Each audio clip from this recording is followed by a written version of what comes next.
देखेंगे आज हम आगामी जो भी परीक्षा है, बिहार पुलिस है या और भी जो भी होगा, उससे संबंधित कुछ आपके सामने टॉपिक रख रहे हैं, उसको आप लोग आराम से देख लेंगे।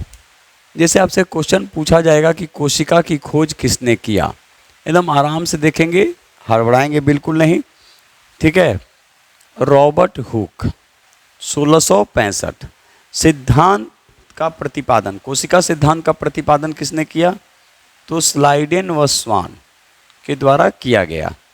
अब एक क्वेश्चन और पूछेगा कि एक कोशिकीय का एग्जाम्पल क्या है? तो अमीबा, ये ध्यान रखेंगे। अच्छा, ये WBC से कनेक्ट करके पूछ देगा कि WBC भी किस तरह से दिखता है, तो ये अमीबा के जैसा ही इसकी आकृति और यानी क्या ध्यान रखेंगे, अमीबा का कोई आकृति और आकार नहीं होता है, ये ध्यान रखिएगा। तो WBC भी इसी तरह से है, कहीं ना कहीं इससे पूछा जाएगा क्वेश्चन।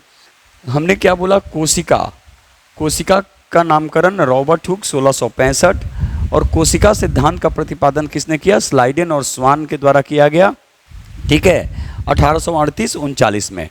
एक कोशिकीय के एग्जाम्पल अगर पूछेगा तो अमीबा और पैरामीशियम, इसका कोई आकृति और आकार नहीं होता है, और उसी तरह WBC भी अमीबा के जैसा ही दिखता है। एक क्वेश्चन जहाँ पे आपको कन्फ्यूजन जो आती है वो आता है DNA में। DNA का अगर कहेगा कि खोज किसने किया, तो एकदम याद रखिएगा इसको कि फ्रेडरिक मिसर, फ्रेडरिक मिसर, ये याद रखिएगा, फ्रेडरिक मिसर, ये ध्यान रखेंगे। और इसका अगर द्विकुंडलीय सिद्धांत पूछेगा कि द्विकुंडलीय सिद्धांत किसने दिया, डबल हेलिक्स सिद्धांत, डबल हेलिक्स थ्योरी किसने दिया, तो ये थे वाटसन एंड क्रिक। गलती आप लोग क्या करते हैं, आप लोग जो खोज किए वहाँ पे ये लिख देते हैं, ये नहीं, ये ध्यान रखिएगा। चलिए आगे बढ़ते हैं, फिर से ध्यान से सुनेंगे। कोशिका का नामकरण रॉबर्ट हुक, स्लाइडेन और स्वान के द्वारा कोशिका सिद्धांत का प्रतिपादन किया गया, ठीक है। एक कोशिकीय का एग्जाम्पल अमीबा और पैरामीशियम, DNA की खोज फ्रेडरिक मिसर, द्विकुंडलीय सिद्धांत का प्रतिपादन वाटसन एंड क्रिक के द्वारा किया गया। अब हम आते हैं कवक और शैवाल मिलकर क्या बनते हैं, तो ये होता है लाइकेन, और ये अंतिम रूप से क्या कहलाएगा? म्यूटिलिज्म, म्यूटिलिज्म। कवक के अध्ययन को क्या बोलते हैं? तो कम के रूप में याद रखिएगा, कवक का अध्ययन माइकोलॉजी, माइकोलॉजी, और शैवाल का अध्ययन जो है वो याद रखिएगा फाइकोलॉजी, शैवाल का अध्ययन जो है वो फाइकोलॉजी, ये ध्यान रखिएगा। तो कवक और शैवाल लाइकेन, और अंतिम रूप से म्यूटिलिज्म। कवक के अध्ययन को माइकोलॉजी और शैवालों के अध्ययन को फाइकोलॉजी, कम और सेफ के रूप में याद रखेंगे। आगे हम बढ़ रहे हैं, जहाँ पे दिक्कत आती है क्वेश्चन में वो आता है सदिश राशि में। तो सदिश के लिए आप एक ही फॉर्मूला याद रखिएगा, B और T। B से बल, B से वेग, इंग्लिश में नहीं याद रखेंगे, B से विस्थापन और T से त्वरण। ये सब क्वेश्चन आपसे पूछे जा सकते हैं, ये याद रखेंगे। अब आपको ध्यान रखना है SI मात्रक। SI मात्रक में कैसे याद रखिएगा? SI मात्रक ध्यान दीजिएगा कि SI मात्रक में आपको कैसे कैसे याद रखना है। दर्जी के पास जाते हैं तो लंबाई, लंबाई यानी वो कहता है मीटर। दूध वाले के पास जाते हैं तो द्रव्यमान, द्रव्यमान यानी किलोग्राम, किलोग्राम। समय, समय यानी सेकेंड, समय, समय यानी सेकेंड, ये याद रखिएगा। अच्छा, दो क्वेश्चन और यहाँ पे पूछेगा, और भी है, दाब है, पास्कल है, दाब का पास्कल हो जाएगा, त्वरण का मीटर प्रति सेकेंड स्क्वायर, ये सब याद रखिएगा। इसके अतिरिक्त आपसे क्वेश्चन पूछेगा कि ज्योति तीव्रता, तो ज्योति तीव्रता का अगर पूछेगा तो ज्योति तीव्रता का होता है कैंडेला, ये याद रखेंगे, कैंडेला। अच्छा, ज्योति फ्लक्स का क्या होगा? ज्योति फ्लक्स का क्या होगा? तो ज्योति फ्लक्स का जो होगा, याद रखिएगा, ये इरेज कर दे रहे हैं हम, ठीक है, ये इरेज कर दिए, यहीं पर कर दे रहे हैं। ज्योति फ्लक्स का क्या होगा, ध्यान रखेंगे। तो ज्योति फ्लक्स जो होगा ल्यूमेन, ये याद रखिएगा। ज्योति तीव्रता का कैंडेला और ज्योति फ्लक्स का जो होता है ये होता है ल्यूमेन। मेरी बात को फिर से सुनेंगे, हमने क्या क्या बोला। कोशिका का नामकरण रॉबर्ट हुक के द्वारा किया गया 1665। सिद्धांत का जो नामकरण सिद्धांत के रूप में देखा गया वो स्लाइडेन और स्वान। अमीबा एक कोशिकीय है जो WBC अमीबा के जैसा ये दिखता है, आकृति और आकार इसका कोई नहीं होता है। किसका? अमीबा का। DNA की खोज फ्रीडरिक मिसर के द्वारा किया गया, जबकि DNA में द्विकुंडलीय सिद्धांत जो दिया गया ये वाटसन एंड क्रिक के द्वारा दिया गया। माइकोलॉजी और फाइकोलॉजी, तो ध्यान से सुनेंगे, पूछा जा सकता है, ठीक है, कि कवक का अध्ययन, तो कवक का जो ध्यान रखेंगे, कवक का जो अध्ययन पूछेगा तो कम और कम याद रखें माइकोलॉजी, शैवाल का फाइकोलॉजी। कवक प्लस शैवाल इजकल टू लाइकेन और उसमें अंतिम रूप से म्यूटलिज्म, ये सब याद रखेंगे। बल, वेग, विस्थापन और त्वरण ये सदिश राशि हैं। इसके अतिरिक्त ये 99% ये मान के चलिए कि यहीं से क्वेश्चन पूछा जाता है, ये याद रखिएगा। तो इस तरह से आपको ध्यान रखना है। आगे बढ़ रहे हैं, थोड़ा सा साइंस में और भी क्वेश्चन देख रहे हैं, यहाँ तक हम उम्मीद कर रहे हैं कोई दिक्कत नहीं है। एसआई मात्रक में क्या पूछेगा? लंबाई तो मीटर, द्रव्यमान किलोग्राम, समय सेकेंड, विद्युत धारा का एम्पियर, ज्योति तीव्रता का कैंडेला और ज्योति फ्लक्स का याद रखिएगा, ज्योति फ्लक्स का होता है ल्यूमेन। ये सब काफ़ी महत्वपूर्ण हो जाते हैं, ठीक है, ये सब महत्वपूर्ण हो जाते हैं। चलिए आगे और देखेंगे साइंस से ही। अब ध्यान रखिएगा पदार्थ, पदार्थ में क्या पूछेगा कि पदार्थ की 3 अवस्थाएं, जैसे ठोस प्रत्यस्थता के रूप में हम लोग देखेंगे, द्रव्य श्यानता के रूप में देखेंगे, श्यानता के रूप में देखेंगे विस्कोसिटी, और एटमॉस्फेरिक प्रेशर, गैस, वायुमंडलीय दाब, वायुमंडलीय दाब, ये सब क्वेश्चन आपसे पूछे जा सकते हैं। एक क्वेश्चन और यहाँ देखिएगा कि ठोस से गैस में जो ऊर्ध्वापतन के द्वारा जो कन्वर्ट होता है वो होता है कपूर। कैसे भाई? ये पहले ठोस में होता है और ऊर्ध्वापतन विधि के द्वारा ये फिर क्या होता है? उड़ जाता है। नेफ्थलीन भी उसी में आता है, ये याद रखिएगा, नेफ्थलीन भी इसी में आएगा और इस तरह से आपसे क्वेश्चन पूछे जाने की संभावना होती है, ठीक है। चलेंगे आगे, हम बढ़ रहे हैं। एक चीज़ और ध्यान रखिएगा जो पूछे जाने की संभावना बहुत ज़्यादा रहती है, जैसे रोग, जैसे आप देखे होंगे कि टाइफाइड, तो टाइफाइड किसको प्रभावित करेगा ये देखना है। जॉन्डिस जैसे टाइफाइड जो प्रभावित करता है, टाइफाइड जो प्रभावित करेगा ये आंत को प्रभावित करता है। और पीलिया जो प्रभावित करता है, पीलिया कैसे होता है? जब शरीर के अंदर यकृत में बिलिरुबिन बनना बंद हो जाता है तो जॉन्डिस। और ये किसको करता है? यकृत, ये याद रखेंगे। सबसे बड़ा ग्लैंड के रूप में देखेंगे और दूसरा सबसे अग्न्याशय पेंक्रियाज। तो पीलिया कहाँ किसको ये करेगा? इफेक्टिव करता है, प्रभावित करता है, तो यकृत को, टाइफाइड आंत को, ठीक है। अच्छा, ग्लूकोमा किसको करेगा? ग्लूकोमा, ठीक है, ये आँख को करता है। ये सब याद रखिएगा, ये सब काफ़ी महत्वपूर्ण प्रश्न हो जाते हैं, ठीक है। अच्छा, एक क्वेश्चन और है कि मलेरिया, तो मलेरिया प्लीहा याद रखिएगा, स्प्लीन, और ये मच्छर से, प्लाज्मोडियम यानी परिजीवी से, और मच्छर का नाम याद रखिएगा, मच्छर का नाम याद रखेंगे। और मलेरिया के उपचार में ये याद रखिएगा कि किसका प्रयोग करते हैं, किसके छाल का प्रयोग करते हैं। तो ये सब क्वेश्चन आपसे काफ़ी महत्वपूर्ण हो जाते हैं। हम उतना भी डिटेल में नहीं, केवल क्वेश्चन पे बात कर रहे हैं, कैसे कैसे क्वेश्चन पूछे जाने की संभावना है। चलिए आगे देखेंगे, अल्टीमीटर में किसका अध्ययन करते हैं? बार बार हम क्वेश्चन को रिपीट कर रहे हैं। इसमें ऊंचाई का हम लोग अध्ययन करते हैं और खासकर विमान की ऊंचाई का अध्ययन करते हैं, ठीक है। उसी तरह आपसे सोनार के बारे में पूछेगा, फुल फॉर्म या रडार के बारे में पूछा जा सकता है, ये याद रखेंगे, ये काफ़ी महत्वपूर्ण है। उसके बाद फैदोमीटर, तो फैदोमीटर में समुद्र की गहराई को मापते हैं। समुद्र की गहराई को किस में मापेंगे? तो फैदोमीटर में मापते हैं, ये याद रखिएगा।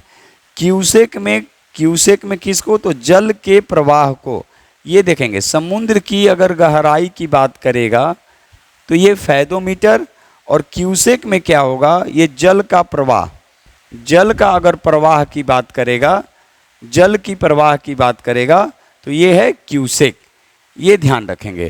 तो ये सब साइंस के महत्वपूर्ण प्रश्न हैं जो आपसे पूछे जाने की संभावना है। पदार्थ की चौथी अवस्था पूछेगा तो प्लाज्मा, और पांचवी अवस्था पूछेगा तो बोस आइंस्टीन।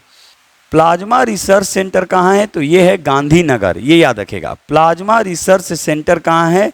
तो प्लाज्मा रिसर्च सेंटर गांधीनगर में है। ठीक है, ये सब काफ़ी महत्वपूर्ण प्रश्न हो जाते हैं, इसको बाबू आप लोग ध्यान रखेंगे। हड़बड़ाएंगे बिल्कुल नहीं, आराम से 2 बार क्वेश्चन को पढ़ेंगे और उसके बाद बनाएंगे। आगे देखिए, आगे जो क्वेश्चन जो पूछे जाने की संभावना है, ठीक है, 20-25 मिनट का वीडियो रहेगा, इसको आराम से आप लोग देख लीजिएगा, हड़बड़ाएंगे बिल्कुल नहीं। उसके बाद हम देखेंगे, सुनेंगे ध्यान से। पूछा जा सकता है राष्ट्रीय आय की गणना भारत में पहले किसने किया? तो राष्ट्रीय आय की गणना भारत में दादा भाई नौरोजी के द्वारा किया गया। सुन लीजिएगा, वही दादा भाई नौरोजी जिनको ग्रैंड ओल्ड मैन की संज्ञा दी गई, वही दादा भाई नौरोजी जिन्होंने ब्रिटिश पार्लियामेंट में चुनकर जाने वाले प्रथम भारतीय थे। फिंसबरी से चुनकर ये गए थे। कांग्रेस की अध्यक्षता इन्होंने 3 बार की थी, ये याद रखेगा। ये 3 बार कांग्रेस के अध्यक्ष बने थे, कलकत्ता, लाहौर और कलकत्ता में। 1906 के कलकत्ता अधिवेशन में इन्होंने सबसे पहले स्वराज की मांग की, ये याद रखिएगा। ये सब काफ़ी महत्वपूर्ण प्रश्न हो जाते हैं। Poverty and the British, poverty and the un British rule in India पुस्तक है इनकी, ये याद रखिएगा। तो ये सब क्वेश्चन आपसे पूछा जा सकता है। वयोवृद्ध नेता के रूप में तो इन्हीं को जानते हैं जिनको बोले हम ग्रैंड ओल्ड मैन। राष्ट्रीय आय की अवधारणा सबसे पहले इन्होंने ही दिया भारत में। ठीक है, इसके बाद आपसे क्वेश्चन पूछेगा पीसीआई के बारे में, पर कैपिटा इनकम कैसे निकालते हैं? तो total national income by total population, इस पर मेरा वीडियो भी है, आप लोग देख लेंगे, टोटल पॉपुलेशन।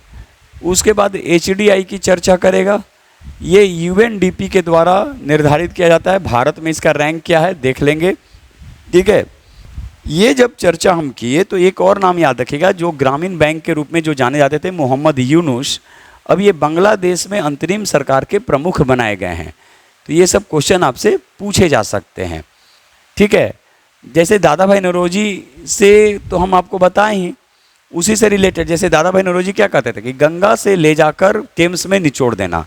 तो भारत गंगा नदी के किनारे और टेम्स, ठीक है, लंदन जो है वो टेम्स नदी के किनारे। अच्छा, अभी जो ओलंपिक जो समाप्त हुआ वो पेरिस में हुआ, तो पेरिस किस नदी के किनारे? तो सीन नदी के किनारे। ये सब क्वेश्चन काफ़ी महत्वपूर्ण बन जाते हैं, ये याद रखिएगा।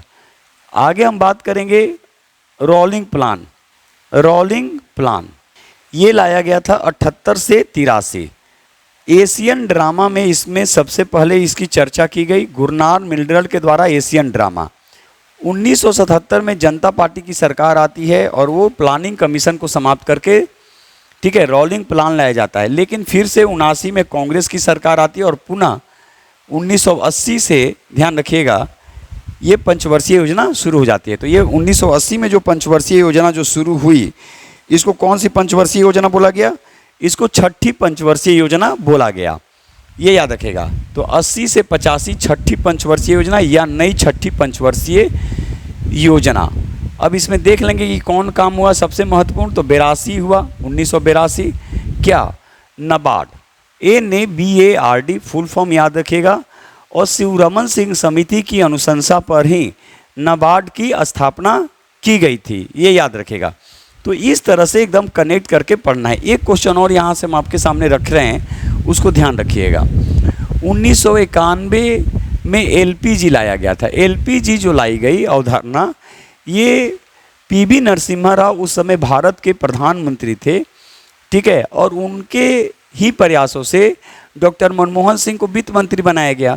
और जैसे ही डॉक्टर मनमोहन सिंह वित्त मंत्री बने, उन्होंने लिबराइजेशन, प्राइवेटाइजेशन और ग्लोबलाइजेशन, उदारीकरण, निजीकरण और वैश्वीकरण की अवधारणा को उन्होंने विश्व के पटल पर रखा, ये याद रखेगा। तो ये काफ़ी महत्वपूर्ण क्वेश्चन, क्योंकि 90 से 92 में, ठीक है, आर्थिक संकट के कारण पंचवर्षीय योजना को रोक दिया गया था। तो ये सब ऐसे आपसे क्वेश्चन पूछे जाने की संभावना है। अच्छा, इसके बाद जो पंचवर्षीय योजना शुरू हुई 1992 से 97, इसमें एक क्वेश्चन पूछा जाएगा 1995, ये आप कैलकुलेट करके खुद कमेंट्स करके बताएंगे कि 1992 से 1997 में कौन सी पंचवर्षीय योजना थी। 1995 की चर्चा हम क्यों किए, ध्यान से सुनेंगे। मिड डे मील योजना राजस्थान से जो शुरू की गई थी, दोपहर मध्याह्न भोजन, ये 1995 में ही शुरू किया गया था।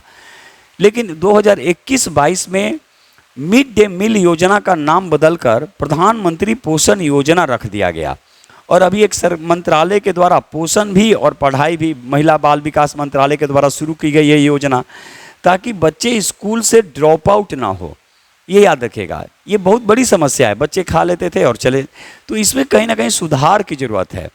यानी शिक्षा से बड़ा कोई चीज़ नहीं है, और बच्चों में शिक्षा को बढ़ावा देने के उद्देश्य से ही 1995 ईस्वी में ये लाई गई थी, ये याद रखिएगा। तो ये इसके बाद ये शुरू ये था और इसके बाद ये लाया गया। एक और काम किया गया 1996 में, वैश्वीकरण को बढ़ाने के लिए डिसइन्वेस्टमेंट विनिवेश आयोग का गठन किया गया था, जीवी रामकृष्णन की अध्यक्षता में। ये सब काफ़ी महत्वपूर्ण क्वेश्चन है।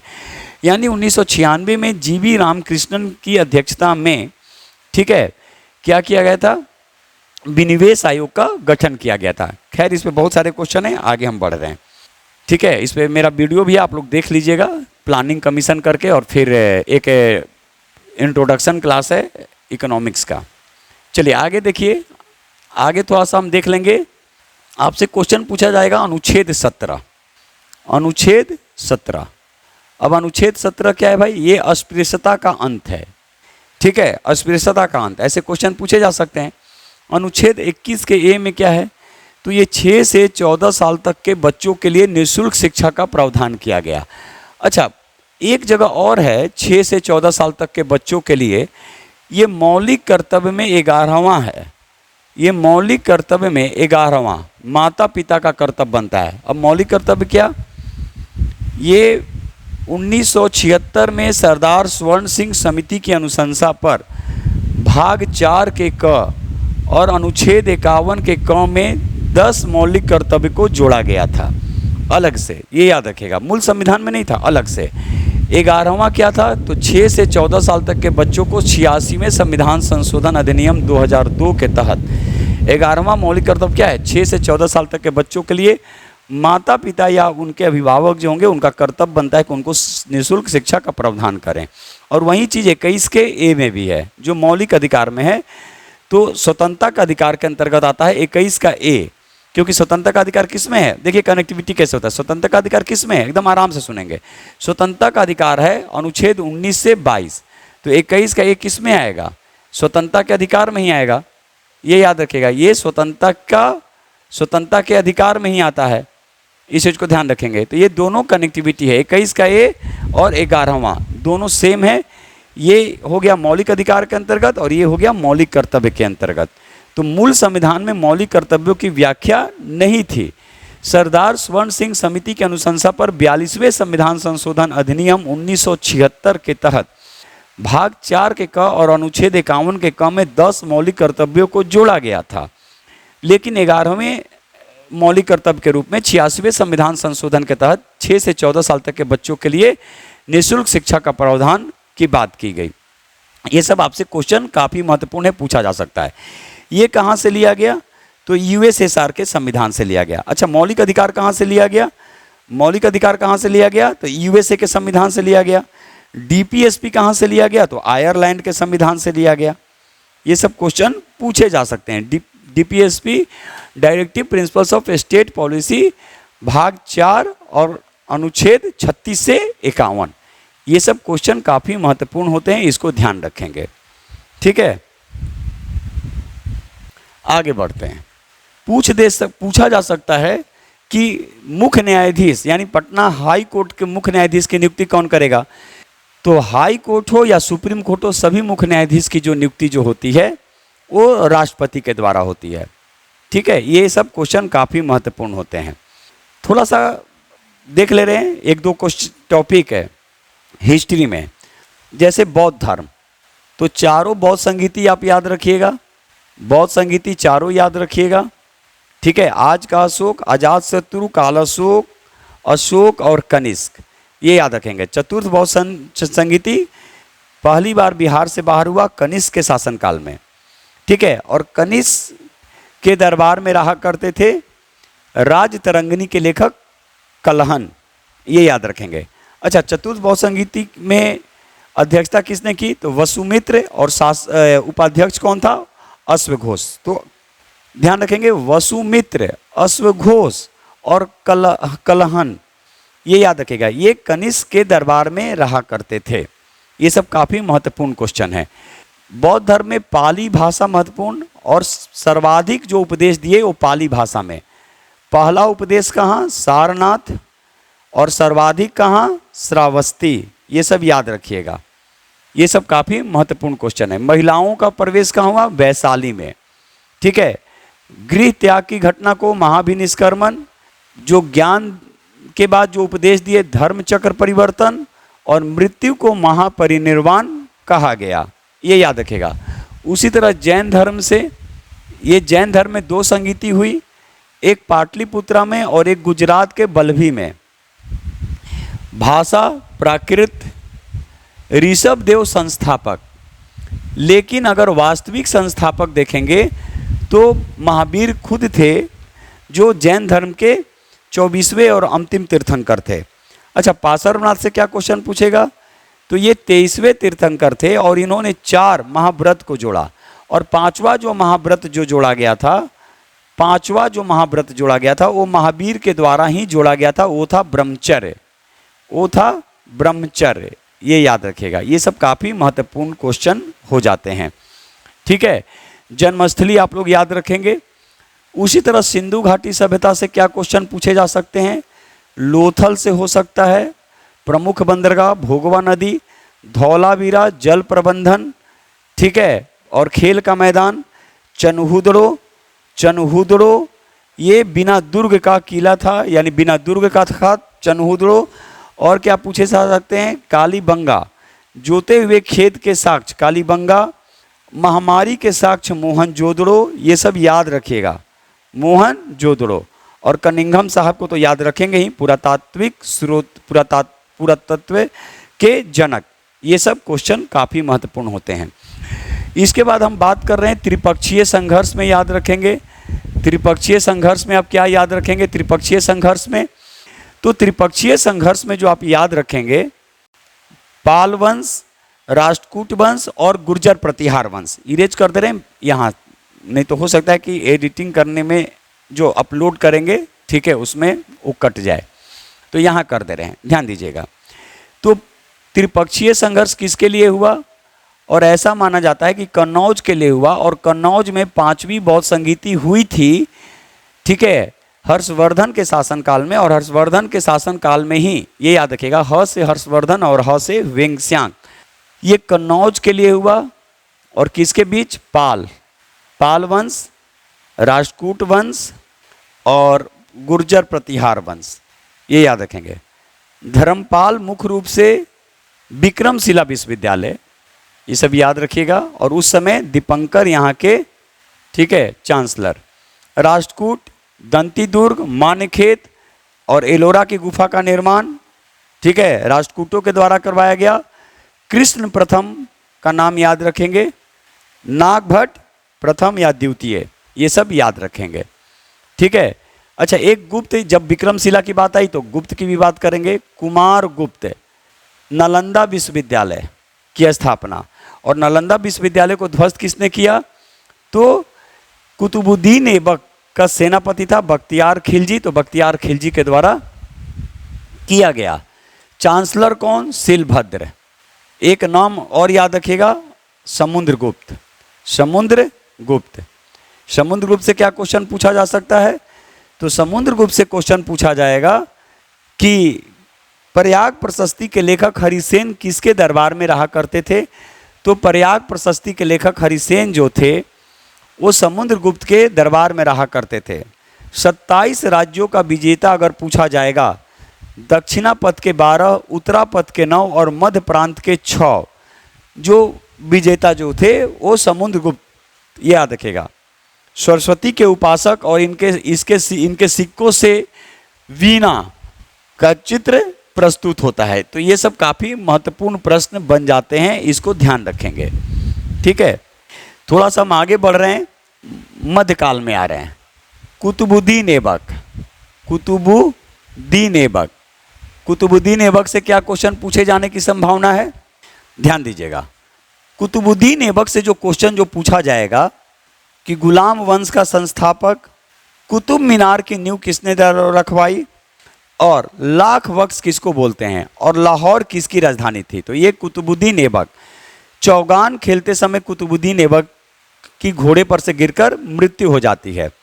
दिल्ली सल्तनत का पहला शासक जो मुस्लिम शासक भी था, इल्तुतमिश, राजधानी लाहौर से स्थानांतरित करके नई दिल्ली बनाई गई। तो ये सब क्वेश्चन आपसे एकदम आराम से देखिएगा पूछा जाएगा। चंगेज खां का भारत पे आक्रमण मंगबरनी का पीछा करते हुए इल्तुतमिश के शासनकाल में 1221 के आसपास, ये सब याद रखेंगे। ठीक है, इकता प्रणाली की शुरुआत और 40 सरदारों का संगठन का जो निर्माण किया गया था वो इल्तुतमिश के द्वारा ही किया गया था। आगे बात कर ले रहे हैं बलबन, रक्त एवं लौह नीति का अनुसरण किसने किया, बलबन। अच्छा, वर्ल्ड में जाएंगे तो बिस्मार्क, ये याद रखिएगा, वर्ल्ड में जाएंगे तो बिस्मार्क, जर्मनी के एकीकरण में बिस्मार्क का योगदान काफ़ी महत्वपूर्ण। ठीक है, आगे देख लीजिएगा, अलाउद्दीन खिलजी, मूल्य नियंत्रण प्रणाली। उसके बाद 3 और नाम है जो काफ़ी महत्वपूर्ण है। एक है मोहम्मद बिन तुगलक, वैसा शासक जो सबसे विद्वान होते हुए भी असफल रहा। नई दिल्ली से दौलताबाद इसने राजधानी बनाई। सांकेतिक सिक्के का प्रचलन, राजधानी परिवर्तन और दोआब क्षेत्र में कर वृद्धि, ये सब नाम याद रखेंगे। इसके अतिरिक्त रेहल्ला पुस्तक के लेखक इब्न बतूता मोहम्मद बिन तुगलक के शासनकाल में 1333 में भारत आता है और रेहल्ला नामक पुस्तक उसने लिखा। 1342 में इब्न बतूता को चीन का राजदूत बनाकर भेजा जाता है।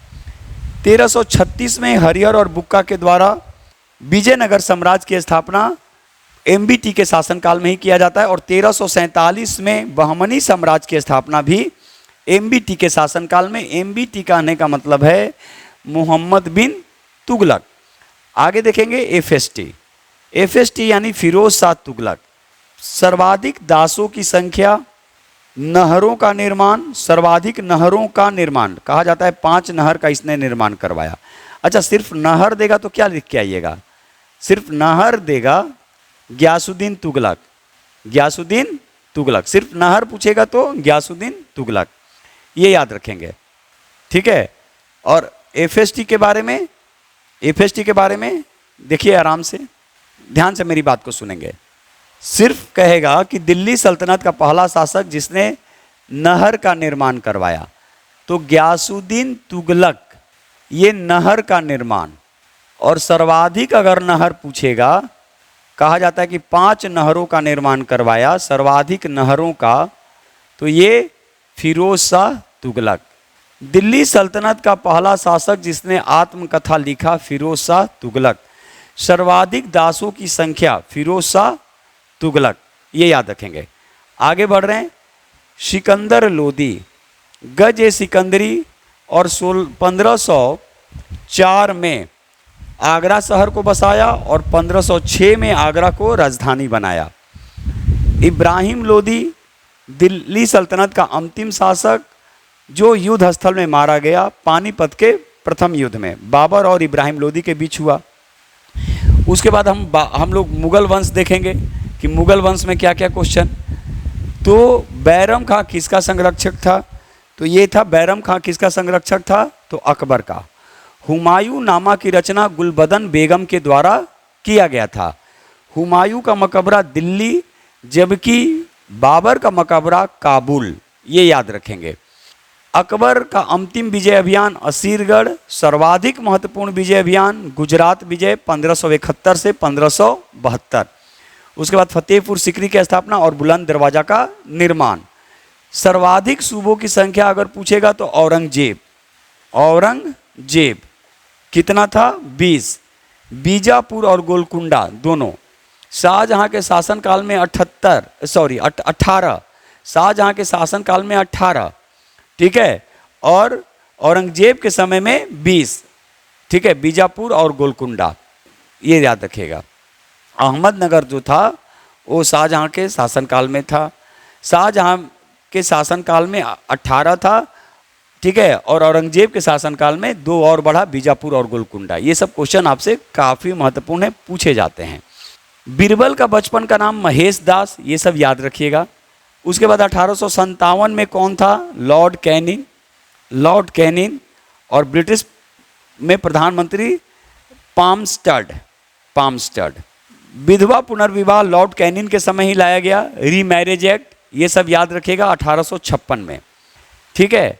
उसी तरह डलहौजी के समय याद रखेंगे डॉक्ट्रिन ऑफ लैप्स, डलहौजी के समय डॉक्ट्रिन ऑफ लैप्स, जबकि लॉर्ड वेलेजली के समय, ये याद रखेगा, सहायक संधि। और लॉर्ड वेलेजली के समय ही चतुर्थ आंग्ल मैसूर युद्ध होता है। मैसूर युद्ध देख लीजिएंगे, पहला, दूसरा, तीसरा और चौथा। और चतुर्थ आंग्ल मैसूर युद्ध में टीपू सुल्तान की मृत्यु होती है। तो सुनेंगे सहायक संधि भारत में लाने वाला डुप्ले, लेकिन मुख्य रूप से सहायक संधि के समय जो गवर्नर जनरल था लॉर्ड वेलेजली, और पहला सहायक संधि हैदराबाद। तो HMT अपेवसी याद रखिएगा, HMT अपेवसी, एच से हैदराबाद सहायक संधि में। जहाँ कन्फ्यूजन होता है हम खुद बोल देते हैं, HMT अपेवसी, ये याद रखिएगा। और हमने क्या बोला, ये किसके समय? वेलेजली। और आप कंफ्यूज कहाँ करते हैं? कंफ्यूज करते हैं डॉक्ट्रिन ऑफ लैप्स में। कहाँ कंफ्यूज करते हैं? क्योंकि कुछ बच्चे बोले इसीलिए हम इस चीज़ को बोले, डॉक्ट्रिन ऑफ लैप्स। और डॉक्ट्रिन ऑफ लैप्स जो है इसके लिए जाना जाता है डलहौजी को, ये याद रखिएगा, डलहौजी को। और डलहौजी के ही शासनकाल में संथाल विद्रोह हुआ था 1855-56 में, सिद्धो कानो चांद भैरव, ये याद रखेगा। तो सहायक संधि वेलेजली, चतुर्थ आंग्ल मैसूर युद्ध, चतुर्थ आंग्ल मैसूर युद्ध, वेलेजली, टीपू सुल्तान मारा गया चतुर्थ आंग्ल मैसूर युद्ध में, ये याद रखेगा। और डॉक्ट्रिन ऑफ लैप्स के लिए डलहौजी को जानते हैं, सहायक संधि के लिए वेलेजली को जानते हैं, ये याद रखेगा। तो इस तरह से क्वेश्चन आपसे पूछे जा सकते हैं, काफ़ी महत्वपूर्ण क्वेश्चन हो जाता है। चलिए आगे बढ़ते हैं। कांग्रेस का पहला गांव में अधिवेशन, तो गांव में अगर पहला अधिवेशन पूछेगा कांग्रेस का तो ये है फैजपुर, 1937, जवाहरलाल नेहरू की अध्यक्षता में। ये सब काफ़ी महत्वपूर्ण क्वेश्चन। और पूर्ण स्वराज की मांग पूछेगा कि पहली बार कब, तो लाहौर में 1929 में। और मौलिक अधिकार पूछेगा तो 1931 में, ठीक है। तो आज बस इतना ही रहने दे रहे हैं, आगे फिर कुछ वैसा होगा तो आपके सामने रखेंगे। तो खूब पढ़ेंगे, जितना पढ़ेंगे उतना लिखेंगे, नैतिकता के साथ हम लोग को आगे बढ़ना है। अच्छा लगेगा सपोर्ट कीजिए। और बहुत जल्द अगर आप लोग का सपोर्ट रहा तो हिस्ट्री का पूरा सिलेबस आपके सामने पहले रखेंगे और फिर एक दिन वीक में आके लाइव क्लास हम लेंगे, बशर्ते आप लोग भी थोड़ा सा सपोर्ट करें। जय हिंद, जय भारत, भारत माता की जय।